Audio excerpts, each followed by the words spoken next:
এটা যদি মার খেয়েছে যদি একটু জং থাকে জংটা মানে আস্তে ক্ষয় হয় হয়তো যদি মনে করি ওটা ফুটো হয়ে যাবে, ফুটোর পর ব্যাটারিটা চেঞ্জ করতে হবে এই পার্টটা, যে কোনো পার্ট যদি ওটা যদি রং করে তাহলে আমরা একটা ইপিএসের অনেক হাড় জাতীয় ওটা মারার পরে পুডিং লাগাইলেও কোনো কিছু হয় না, ওই জিনিসটা টেকসই থাকে বডিটা। আমরা যদি মনে করেন 1 সপ্তাহ 15 দিন 1 মাস ধরে রেখে দিই আস্তে আস্তে জংটা তো খেতে থাকে। রোদের মধ্যে যদি সারাক্ষণ গাড়েন রোদে তো মানে কালারটা জ্বলে যায়, আস্তে আস্তে ডিসকালার হতে থাকে। ওটা তো আমরা বুঝতেছি সবচেয়ে পুরো গাড়ি হলে একই কালার, আমরা দেখতে পুরো গেলে একই কালার সেম কালার আছে, কিন্তু আস্তে আস্তে রোদে জ্বলে গাড়িটা।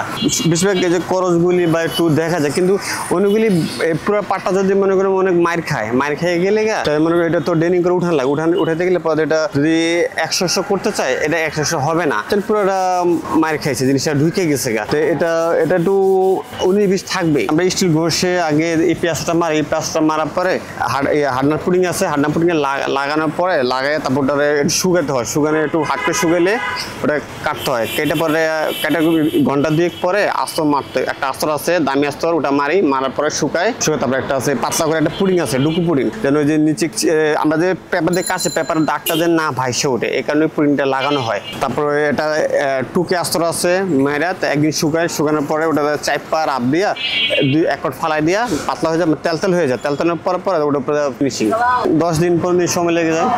এটা গাড়ি মায়ের খাওয়ার উপরে নির্ভর করে আর দাগের উপরে নির্ভর করে। 6000-7000 স্কেচ পরে তাহলে 6000 টাকা পড়বে, আর যদি মায়ের খায় তাহলে বেশি পড়বে। পুরো একটা বডি মা যদি এখানে যদি একটু যদি চাবে একটা দাগ পড়ে বা কিছুটা দাগ পড়ে, তাও এটা করতে গেলে 5 থেকে 6000 টাকা খরচ করে যাবে। আর একটা ব্যাপার আছে কালার উপরে ডিপেন্ড করে। ট্রাকের রংটা আর এই যে প্রাইভেট কারের রংগুলো এক না। এটার এই যে যারা কেমিস্ট তারা একটু ভালো বলতে পারবো, আমরা তো দোকান থেকে কিনাই না, এটা ব্যবহার করি, তো ওই ক্ষেত্রে আমি একটু ভিন্নতা প্রকাশ পাই আর কি। গাড়িটা হচ্ছে এটা আপনার কি বলে শৌখিনতার বিষয়, কিন্তু এটা মানে একটু স্পট করলে মানুষ এটা অতি তাড়াতাড়ি এটা সলভ করার চেষ্টা করে। প্রাইভেট যারা ইউজ করে তারা একটু নিখুঁত কাজ চায়, আর বাস ট্রাক কাজ করা এটা যাদের এক্সপিরিয়েন্স অন্তত 6 মাস আছে তারাও বাস ট্রাকের কাজ করতে পারবো। আর প্রাইভেট কারের কাজ করতে হলেও ন্যূনতম তার 5 বছরের এক্সপিরিয়েন্স লাগবে। একটা কমপ্লিট করার পরে কিছু জায়গা ফল্ট থেকে যায়, মেজারমেন্টের ফল্ট থাকে, তারপরে যে এটা কিছু শেপ থাকে, ওই শেপগুলো যখন দেখবেন যে হয় না, তখন আপনি নিজেই বুঝতে পারবেন যেটা আনএক্সপিরিয়েন্স একটা লোক কাজ করছে আর কি, প্র্যাকটিক্যালি ভাবে শিখছে, আমি কোনো বই খাতায় কলমে শিখি নাই। আমার অটোমোবাইলসে আছি আমি প্রায় 15 বছর। এটা আমাদের চলিত একটা ভাষা হয়ে গেছে যে আমার এটা ডেন্টিং পেন্টিং, মানে গ্যারেজ বলতেই বুঝি যে ডেন্টিং পেন্টিং, কিন্তু গ্যারেজ বলতে হচ্ছে A to Z, গাড়ির আগা থেকে গোড়া পর্যন্ত সব কাজগুলোই হয়। আর এই যে ডেন্টিং পেন্টিংটা এটা একটা সাবজেক্ট, ডেন্টিং একটা সাবজেক্ট, পেন্টিং একটা সাবজেক্ট, ইলেকট্রিক একটা সাবজেক্ট, এসি একটা সাবজেক্ট, ইঞ্জিন একটা সাবজেক্ট, ওয়ারিং একটা সাবজেক্ট, এরকম প্রত্যেকটা সাবজেক্ট আছে।